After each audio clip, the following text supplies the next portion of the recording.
Senate Minority Leader Mitch McConnell on Friday sent a letter to Attorney General Merrick Garland asking him to clarify what his recent memo on harassment and intimidation of school officials by parents means, including whether recall election efforts amount to intimidation that should be investigated by the letter follows days of outrage over the Attorney General's memo, which came shortly after a letter from the National School Boards Association, NSBA, to President Biden that said some rhetorical clashes between school boards and parents may amount to domestic terrorism. Garland's memo told the FBI to take the lead on a task force to address threats against school officials, including creating a centralized way to report such threats.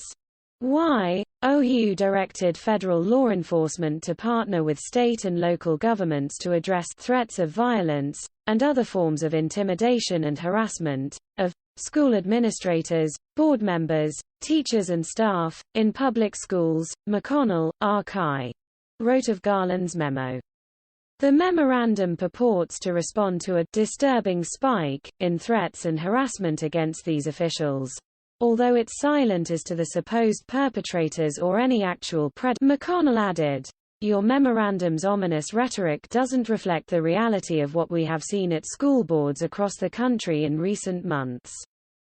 The minority leader is far from the first Republican elected official to attack Garland over the timing and tone of his letter. Senator Josh Hawley, R.Mo., said earlier this week that it appeared Garland's memo was simply an effort to go after opponents of critical race theory. Representative Ken Buck, R. Colo, meanwhile called Garland's memo politically motivated abuse, but that the top Republican in the U.S. Senate is weighing in as well indicates that the GOP is not going to let this issue fade into the background and that Justice Department officials appearing before Congress can likely expect to face tough questions on critical race theory and this memo for quite some time. McConnell continues in the letter to condemn violence, threats of violence and other criminal behavior as always wrong, including the few times this year police have needed to get involved to restrain unruly parents at school board meetings. But, McConnell said, the widespread outrage against critical race theory is not something law enforcement should be involved. Parents absolutely should be telling their local schools what to teach. This is the very basis of representative government, McConnell said. They do this both in elections and, as protected by the First Amendment of the Constitution, while petitioning their government for redress of grievance. Telling elected officials they're wrong is democracy. McConnell further raised concerns about the work of critical race theory backers to go after the very parents Republicans believe Garland's memo targets.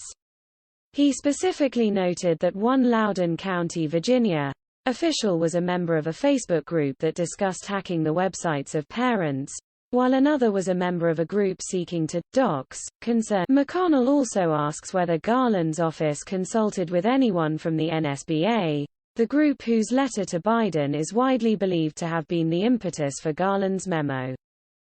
DOJ officials have defended Garland's memo in multiple Senate hearings this week. Deputy Attorney General Lisa Monaco, under questioning from Hawley, said the memo is only about violence and threats of violence, and it's the role of the FBI to address those threats. Assistant Attorney General Kristen Clarke said in a separate hearing that the Justice Department does not see parents as a threat and that the Attorney General's memo is only focused on threats and intimidation.